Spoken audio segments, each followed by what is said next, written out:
Yes, guys, welcome back to Alpha Plug.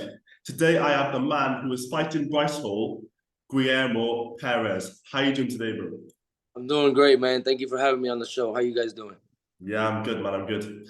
So let's get straight into it. How are you feeling for your upcoming fight against Bryce Hall?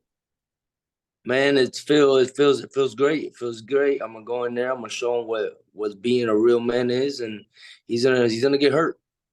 Yeah. Well, you dropped a guy called Ryan Carroll in the I think it was the first 5 seconds of your last fight. Are you expecting to do the same against Bryce? No, I'm actually not gonna knock Bryce out. I'm gonna hurt him for 5 rounds straight. He's gonna know what being cut is for 5 rounds. Yeah, yeah. How would you say bare knuckle fighting maybe differs from boxing? Like, what are the differences between the two? Oh, it's a way different. Getting hit with pillows. You can catch, you can counter. You know what I'm saying? It's different than you can't catch and counter on bare knuckle. You get cracked one time, it's gonna hurt. So if you don't have that dog in you and you don't have that heart in you, then if you gonna try to catch, you're gonna get hurt. You're gonna get sliced. You better bring something back because it's not easy getting hurt with bare knuckle. It's a Yeah, whole because different ball game, bro. It's a whole different ball game. People think it's a game. This is real life stuff. Like he don't know what he's going against right now. Like he thinks it's just easy peasy. Yes, he's overweight than me, way different weight class, but he doesn't know how it is to get hit with bare knuckle yet. yeah, man, because we've seen Bryce actually produce some footage, and he does look good in that footage. But again, it's with boxing gloves on, and I just think maybe will it be different when he actually gets hit with a big shot with bare knuckle? Like, will it be different? Do you think? Yeah, of course, because with the gloves you can at least block. Bare knuckle, this thing is going straight through. Like you can't really block unless you getting your head out the way. Exactly, man. Exactly. Yeah. Is it true that you're a cut man as well? Yes, I absolutely am. I'm a cut man. I've been a cut man since I was 15 years old. Wow. Yes. And, what's that like? Do you give any advice to the fighters in between rounds, or are you just like the guy who just cleans up the cuts and just gets them back in the fighting? Say it again. I'm sorry. What's it like being a cut man? Do you give the fighters advice like in between rounds, or do you Well, just you know keep what? the cuts and just let them get back to it? I don't. I try not to get my boxing into working the cuts because sometimes I get too into the fight and I'll be like, "Yo, man, what are you doing? Put your hands up. Put your throw." And then I catch myself doing it, and I shouldn't do it because it's not professional. I'm supposed to be just a cut man, and that's it. No, that's why they have their coaches. But when their coaches slack and the fighter don't know what to do, I try to give them some kind of advice, but it's wrong of me, obviously. But it's just a fighting game, bro. I've been a fighter first, and then I had to stop a little bit to pursue, like help my mom out and stuff. But it's bare knuckle, bro. I love being a cut man, bro. Like that's like you see things in there that you never normally don't see, and then to be a fighter at the same time, you be like, what am I doing in here? Like I've seen people get cracked. I've seen tooth fly out. I've seen slices on every. I've I've seen 5, 7 slices in one part of the face, and it's like, man, what am I doing? But hey, bare knuckle, bro. It's another sport. You sign yourself up for this, just like Bryce Hall. He's signing himself for failure, and we gonna see what he got. I'm dying to see what he got. I want to feel his power. Yeah, man. Yeah. But is there any like respect for Bryce at all? Because he is like the first I have internet personality to get into bare knuckle fighting. Listen. I have nothing against the kid. The kid is an influencer. He's a YouTuber. He's doing his thing, but he's coming into my house. He wants to do something that I've been doing, and it's disrespectful to other fighters because he's just a YouTuber that just said woke up one day and say I want to be a bare knuckle. I want to do bare knuckle. Motherfucker, you don't have no amateur fights. You haven't been through the struggles. You don't know what the journey is. So that's disrespectful to every fighter in the community, and not just the community, MMA fighters. Disrespectful to like the OGs of bare knuckle. You know what I'm saying? Like the original bare knuckle fighters that started this. That's a disrespect to them because they work their ass off every day to be where they're at today. And this little rich kid from California thinks he's just gonna come in here and say, "I want to do bare knuckle." No, you're gonna get hurt. Yeah, man, yeah. So, like, what is your thoughts about the whole like internet people boxing? Do you like it? Do you think it, it betters boxing? It brings more eyes to the sport? Or are you more of like, nah, it's disrespecting the sport than these people fighting? It's more like disrespecting the fighters. You know what I'm saying?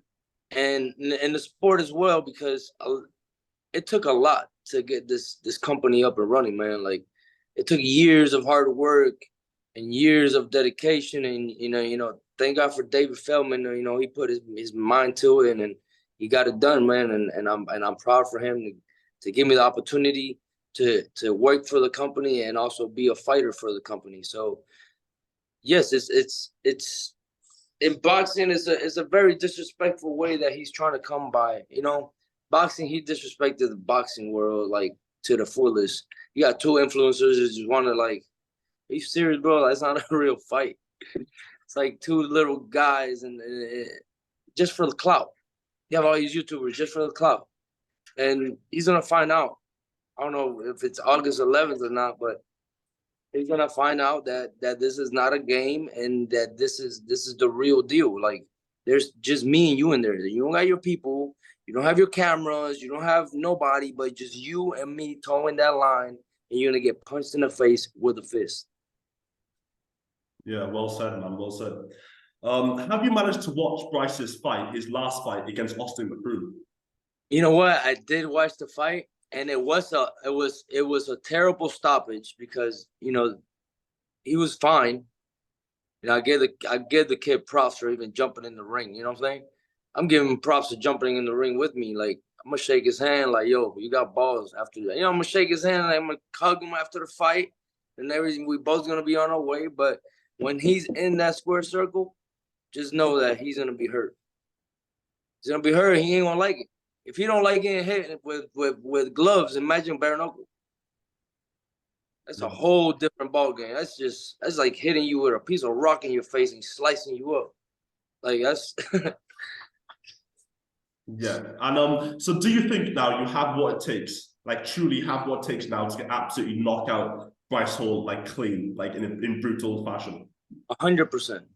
100%. Listen, I've been boxing since I was 10 years old. I know what it is to get hit. I know what it is to get rocked. I know what it is to get dropped. I know what it is to go through the worst in boxing you can think of. And he really thinks that this is a game. Like as soon as they get hit once, I really, if I hit him with a jab and a 1-2, I really doubt that he's gonna come out and fight again, bare knuckle. Like he's gonna feel the punch. And I don't think he's gonna take it. Honestly, I think he's gonna quit. So you think that if he gets hit with a big shot, so he don't quit, so he can last 5 rounds with me in there, so I can slice him up. I want to slice him up. I want to slice that pretty face up so bad. Wow. Are there any other influencers you might want to fight after Bryce Hall, or are you just going to stick to fighting professional bare knuckle fighters? Whoever wants it, they can get it. Honestly, like I'm ready I'm ready for my belt. You know what I'm saying? Like after this fight, hopefully I get a title fight. Hopefully, but I'm excited, man. I'm excited to put my hands on this kid. Yeah. Well, I did hear Wade Clem say that if Bryce manages to beat you, then he might get a chance against KSI. Do you think that if you beat Bryce, maybe you get a fight like that? Maybe a fight with like a megastar like KSI or Logan Paul or one of those big names? So, basically I'm a 125-pound division. And, I fight at 130, 125. But, I walk around at 155, 160. So, to me, I don't have to lose weight. So I'm going to be strong already as it is. I don't even got to lose weight. If anything, I'll gain weight. That's even better for me. I hit harder at 155 than I do at 125.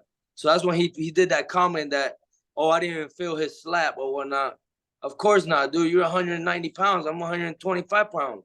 Imagine when I'm 100, when I'm in your level, 165 pounds. Let's go. You're gonna feel it for sure. I'll guarantee you. And like I said, those guys are they're. I don't see none of these guys as a threat, honestly. Mm-hmm. I don't see anybody in my weight class division as a threat. You know, I'm not being cocky. It's just the fact that I've been in the game so long. I mean, I'm silver glove champion, golden glove champion. I was gonna go to the Olympics in 2008, and a lot of people don't know this because I don't say it out there like that. But you know, they just see me as the cup man, a guy that wants to fight, but they don't know that I was a fighter first before I was a cup man. Mm-hmm. So that's why everybody that wants to fight me, they find out the hard way. And August, he's gonna fuck around and find out. So how long have you been around the boxing game then? Like nearly all your life, or maybe like some part of your life? Like how long? No, I've been in the boxing game since I was at 6, 7 years old. I was bullied. At 8 years old, I was introduced to boxing gloves. At 10 years old, I had already 10 amateur fights. And you know, and it kept going. I never stopped ever since. I stopped at age 16 because, you know how it is. You got to work. You got to pay bills. You got to help mom out. Single mom with with a daughter and myself. So I had to step up, and my dad wasn't there at the time, so I had to step up and do something. You know, so I had to stop my career, my dreams, and everything to help mom out. So now that I have the opportunity, and David Feldman gave me the opportunity, Nelson Lopez also, you know, my manager, he's like, yo, you have an opportunity here, man. Let's run with it and take it. You know, you're a great fighter. Why not fight when you have this opportunity and say, you know what, you're right. Let me grab it, take it, and run with it. And I'm all, and I'm gonna do. I'm gonna become champion, whether everybody likes it or not. I'm gonna become champion. I'm gonna hold this belt right here, and Bryce Hall gonna find out the hard way. Yeah, that's a great story, man. A great story. Thank you, man. I mean, I came on a raft when I was 5 years old, bro. Like, I've been struggling my whole life. My dad built a raft inside his house, took me and my mom and my family member on a journey that I thought it was a boat ride. And the next thing you know, I'm in the ocean, almost dying 24 hours. You know what I'm saying? Like, it's rough, but we're here now. We have the opportunity, and we're going to take it and run with it. Yeah, man. Massive fight coming up as well, man. Massive fight in your career. You know, if you do well, then the sky's the limit. So yeah, congrats to you. Honestly, man, congrats to you, and best of luck on August 11th, man. Thank you, man. Appreciate you. Thank you.